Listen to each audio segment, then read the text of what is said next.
Most perennial gardening lists for Florida sound like a jungle field trip, plants you've never heard of and probably don't want to eat. But Zone 9 actually has plenty of real, recognizable crops that keep coming back year after year. From figs and peppers to even tomatoes that reseed themselves. These are the perennials that really belong in your Florida garden.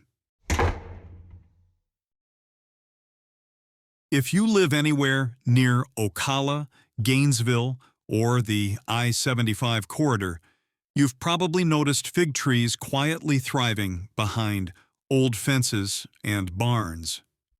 They're one of the few classic fruit trees that love Florida's weird mix of sandy soil, humidity, and mild winters. Even when a cold snap burns them to the ground, figs bounce right back from their roots and produce again by midsummer. Unlike citrus, figs don't need a partner to bear fruit. Most varieties are self-pollinating. The main trick is choosing one that ripens before the peak of summer rain, because wet weather will split the fruit. Celeste is the most forgiving choice for Zone 9A and 9B. Compact, early, and sweet. Brown turkey is another old standby that shrugs off cold and still makes big honey-flavored figs. If you want larger fruit and don't mind occasional dieback, try LSU Gold or LSU Purple. Both bred by Louisiana State for the humid South. Figs like a spot that drains well but doesn't fry in full afternoon sun. They'll take poor soil as long as it isn't soggy. A thick layer of composted manure once a year keeps them producing, and pruning to a multi-stem form helps ensure against freeze damage. If one trunk dies, the others keep the tree alive.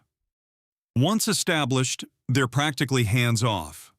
A healthy fig will crank out 2 flushes of fruit per year, one in early summer, another smaller one in late fall. Birds will find them before you do, so drape a loose net or harvest slightly underripe fruit to finish ripening indoors. It's easy to see why old-timers planted them everywhere. No pests worth mentioning, no spraying, no pollination drama. Just a tree that takes the punishment Florida dishes out and still feeds you. Pomegranates are one of those crops that look exotic but behave like old Florida natives once they're settled in. They don't mind poor soil, laugh at drought, and shrug off the same cold snaps that ruin citrus. In fact, a light freeze helps them set tighter buds the next season. What they can't stand is soggy feet, so make sure your spot drains fast or plant them in raised beds. Most grocery store varieties were bred for dry Mediterranean climates, so picking the right strain makes all the difference here. The gold standard for Zone 9 is wonderful. It's the classic deep red fruit you see in stores, and it tolerates our humidity better than most. For a sweeter, low-acid flavor, go with Eversweet, which has soft seeds and doesn't stain like traditional types. If you want something truly bulletproof, Utah Sweet and Angel Red handle both heat and high moisture. Pomegranates are slow to start, but once the roots take hold, the shrubs turn nearly indestructible. They flower on new wood, so prune lightly right after harvest and avoid cutting during spring. That's when next year's branches form.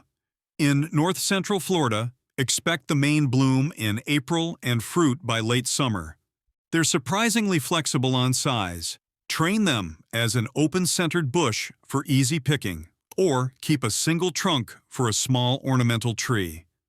The glossy foliage and crimson blossoms look as good as the fruit tastes. In sandy soils, a yearly boost of composted manure is enough. Don't over-fertilize, or you'll get lush leaves and few blooms. Water deeply during dry spells until fruits start coloring, then ease off to prevent splitting.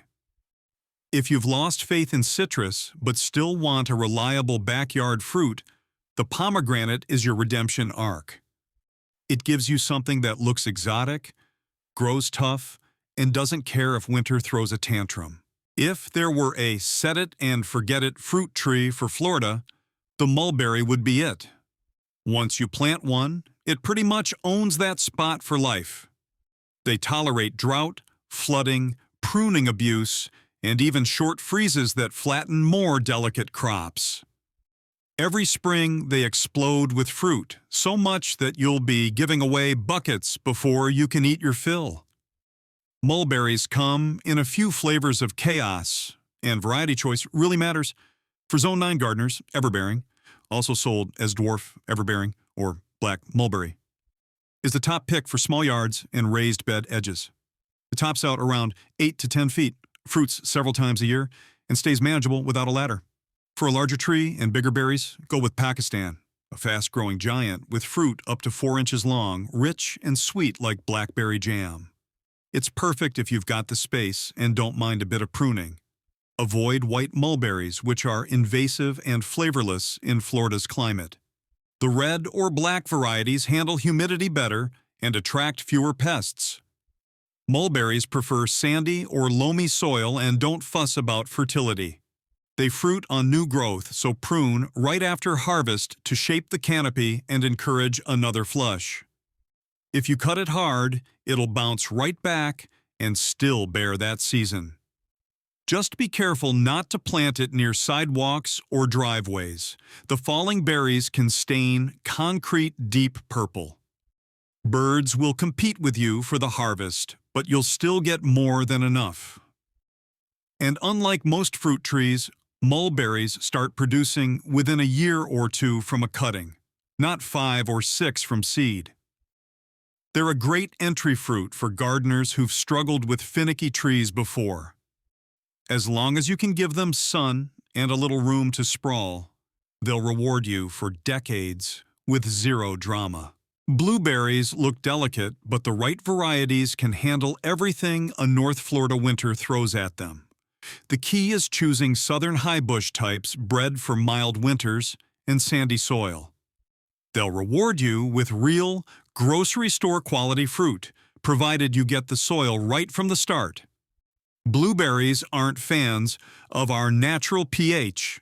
They want acidic soil around the level pine forests produce. You can fake that by mixing plenty of pine bark fines, peat, or soil sulfur into the top foot before planting. Once that's in place, keep the mulch, or better, composted pine bark, refreshed yearly so the acidity stays stable. For Zone 9, top performers include Emerald, which fruits heavy and early, Jewel, a dependable cross-pollinator with rich flavor, and Snow Chaser, which handles early warmth without losing bloom quality. If you want to stretch harvest time, add Farthing or Spring High for later berries. Always plant at least 2 compatible cultivars side by side. Blueberries need company to set heavy fruit. They don't like wet feet, so raised beds or mounded rows make a big difference. A mix of compost and bark keeps roots airy and fungal life active. In summer, steady moisture is key. Dry spells stunt fruit size fast. Drip irrigation once a week does the trick. Prune lightly after harvest to remove old wood and keep plants waist-high for easy picking. Skip nitrogen-heavy fertilizer. A light organic feed or acid-loving plant mix in late winter is plenty. Overdoing it just grows leaves instead of berries. A mature plant can yield several pounds per season, and the fruit holds flavor that store-bought berries can't touch. With the right prep, a small patch of 4 to 6 bushes can keep you snacking from April through June, and for years to come. Blackberries can be hit or miss in Florida, but if you pick the right varieties, they'll reward you with heavy crops of sweet, glossy fruit every spring. The problem most gardeners run into is chill hours. Many of the old eastern varieties need more cold than Zone 9 ever gets. The solution is simple. Go for the low-chill cultivars bred specifically for the southeast. The all-star is Prime Arc Freedom, a thornless type that fruits on first-year canes. That means you don't have to rely on winter dormancy. It'll bear even after a mild season. The berries are huge and easy to pick without gloves. Another good choice is Owachita, which handles humidity better than most and produces firm, sweet fruit with excellent flavor. Natchez is early and high-yielding, and Kiowa, though thorny, remains one of the toughest and most dependable performers in North Florida. Blackberries need full sun, fast drainage, and a bit of discipline. Train the canes on a simple wire trellis or fence so air can move through the leaves. Florida humidity invites fungal spots otherwise. After the main harvest, cut the spent canes down to the ground. New shoots will emerge from the base and carry next season's fruit. A light layer of composted manure or worm castings in late winter keeps growth strong, but don't overfeed or you'll just get a jungle of leaves. Water deeply once a week while fruiting, then taper off after harvest. In Zone 9, expect your first ripe berries around April or May. The best part? Unlike northern brambles that demand endless pruning cycles, the low-chill types behave almost like semi-perennials: cut, regrow, repeat. With the right variety, blackberries become a Florida staple instead of a disappointment. Give them space, keep them trained, and you'll have more berries than you know what to do with. And not a single thorny regret. Asparagus might seem like a northern crop, but it actually thrives in Florida once you understand its rhythm. Instead of dying completely back for winter like it does up north, it just slows through the cooler months, then rockets into growth when days warm and lengthen. Plant it once, and it can feed you for a decade or more. Start with crowns, not seeds, for a 1-year head start. Choose varieties that tolerate heat and humidity, such as Jersey Night Sans, Jersey Supreme, or UC 157. They're proven to handle Florida's mild winters without losing vigor. Crowns go about 6 inches deep in loose, compost-rich soil. Raised beds are perfect for this because they drain fast yet hold consistent moisture. Asparagus doesn't like competition. Keep the bed weed-free and give it room. Plants need about a foot between them. The first year is all about root growth, so resist the urge to harvest. Let the shoots fern out and feed the crowns instead. In fact, it's best to wait 2 or even 3 years before taking your first real harvest so the plants can build thick, strong roots that'll power heavy production for years. Once established, the harvest window in Zone 9 runs from February through April. When the spears start thinning out, stop cutting and let the rest grow tall and leafy again. Those ferns recharge the plant for next year. A generous top dressing of composted manure right after harvest ends keeps the bed vigorous. Cold snaps rarely kill asparagus. At worst, frost burns the tips, but new shoots reappear within days. Summer rains are harder on it than winter chill, so make sure your bed never stays waterlogged. After a few years, you'll see why asparagus is considered the ultimate gardener's payoff. There's no replanting, no constant care, just a few weeks of fresh spears every spring, from a bed that practically maintains itself. Once those roots mature, the yield only gets better each season. Peppers are one of the sneakiest perennials in Zone 9.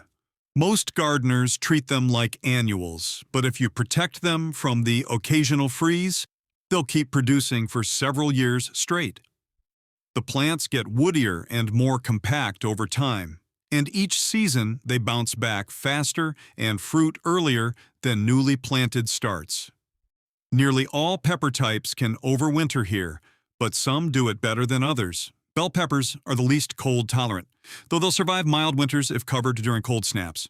Hot peppers, on the other hand, are built for endurance. Varieties like Datil, a Florida native favorite, habanero, and Tabasco handle both heat and humidity.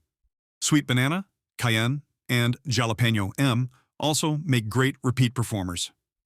For something colorful and ornamental that still produces edible fruit, try Bolivian Rainbow or New Mex Twilight.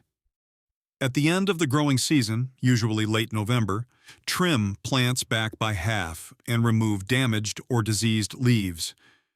If a freeze threatens, throw a frost cloth or even a cardboard box over the plant overnight.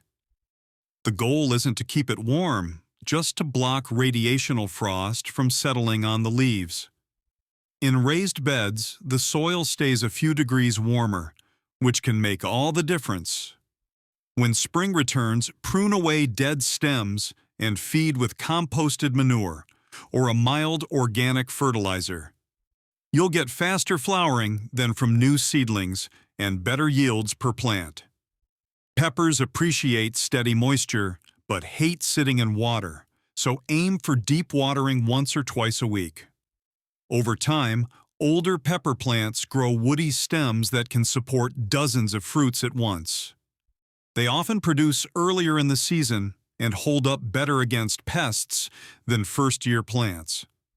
Eventually, they'll tire out, but you'll easily get 2 or 3 strong years from a single root base in Zone 9's mild winters. For gardeners tired of replanting peppers every spring, this trick changes everything.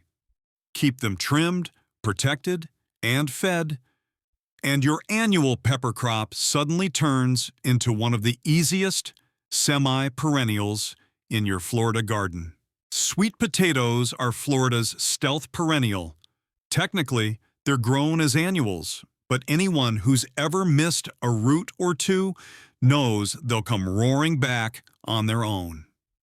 In sandy Zone 9 soil, those leftover tubers turn into a fresh tangle of vines by spring. Give them space and sunlight, and you'll have a living ground cover that feeds you for years. Start with slips, not seed potatoes. Most grocery store sweets will sprout just fine if they're cured, but for consistent yields, go with varieties that love heat and humidity.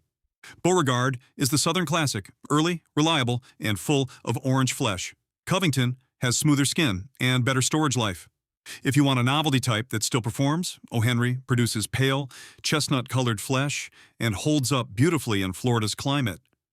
Sweet potatoes like lean, loose soil. Skip heavy feeding or rich compost. The vines will explode, but roots will stay small. They thrive in spots where most other crops struggle, as long as drainage is good. Plant slips 12 inches apart in raised rows or large beds. Then let them sprawl. Once established, the vines shade out weeds and even conserve soil moisture, so maintenance drops to almost nothing. When the leaves start yellowing in late summer or early fall, it's harvest time. Carefully lift the tubers and leave a few behind if you want the patch to regrow next season. Any chunk of root left in warm soil will sprout once rains return. Because sweet potatoes are technically tropical, frost will blacken their vines. Don't panic, just let the tops die and re-sprout naturally when warmth returns. If you want year-round greenery, take a few cuttings before the first cold night and root them indoors for replanting later. Over time, a healthy patch will naturalize and come back stronger each season, producing dependable harvests with very little work. They're the perfect crop for lazy gardeners or anyone who likes the idea of a food plant that doesn't need constant attention. Once you plant sweet potatoes in Zone 9, you'll realize you've created the closest thing to a self-renewing root cellar. One that grows right in your own backyard. Most gardeners think of tomatoes as a spring crop, but in Zone 9, they can behave almost like perennials, especially the smaller, tougher types that handle heat and humidity. The secret is choosing varieties that don't collapse the moment summer or a mild winter shows up. Once you find the right one, it'll reseed itself year after year, often popping up in places you never planned. The king of this category is the Everglades tomato. It's a tiny cherry-sized fruit that tastes like concentrated sunshine and refuses to die. Birds spread the seeds, rain scatters them, and by the time you notice, a volunteer plant is climbing through your basil bed. It shrugs off bugs, drought, and neglect better than any hybrid out there. If you want something with a little more size but similar toughness, Matt's Wild Cherry and Florida Everglades Improved are solid picks. Unlike store hybrids that demand perfect conditions, these small fruited types thrive on benign neglect. Give them full sun and well-drained soil, then stand back. They'll weave themselves through neighboring plants, using them for support. Every spring, you can count on new seedlings popping up from last season's dropped fruit. Transplant or thin them out if they crowd, and you'll have a continuous crop with almost no effort. In cooler months, these tomatoes keep producing as long as frost stays away. If you get a freeze warning, drape a cloth over the plants or clip a few branches to root indoors as insurance. They bounce back fast from cold damage once temperatures rebound. They don't need rich fertilizer, just a little compost to keep the roots fed. Heavy feeding leads to lush vines and fewer tomatoes, so keep it light. If you water deeply once a week and prune occasionally to open airflow, you'll have vines that fruit nearly non-stop. Over time, Everglades-type tomatoes naturalize into your garden's ecosystem, part crop, part companion plant. Instead of babying tomatoes every year, you'll be harvesting handfuls of sweet fruit from volunteer vines that know your soil better than you do. If you want a tropical plant that truly earns its keep in Zone 9, pineapple is it. Tough, decorative, and practically immune to Florida's heat, pineapples ask for almost nothing once they're established, and they reward you with real, store-quality fruit. Unlike most tropicals, they don't mind mild winter dips into the 40s and will often ride out brief, cold snaps without a scratch. Start with the smooth cayenne or sugarloaf varieties for that classic golden sweetness. If you'd like something smaller and exceptionally fragrant, queen pineapples are perfect for raised beds or pots. You can even start new plants from the tops of grocery store pineapples. Just twist off the crown, strip a few lower leaves, and let the base dry for a day or two before planting. Pineapples love sandy, fast-draining soil. Too much moisture rots the core, so treat them more like succulents than fruit crops. In the ground, space plants about 2 feet apart. In containers, a 5-gallon pot gives the roots enough room to breathe. Full sun is non-negotiable. Shade means no fruit. Each plant takes about 18 to 24 months to produce its first pineapple. But once it does, the fun begins. After harvest, the main plant dies back, leaving behind several side shoots, or pups. Those pups can be separated and replanted to start the cycle over again. Keep a rotation of young plants going, and you'll have fresh pineapples almost every year without ever buying another start. In the rare event of a hard freeze, cover plants with a frost cloth or even an overturned bucket overnight. Damage usually looks worse than it is. As long as the core remains firm, new growth will emerge from the center. Feed once or twice a year with a light sprinkle of compost or a diluted organic liquid fertilizer during warm weather, and that's it. No pruning, no spraying, no babysitting.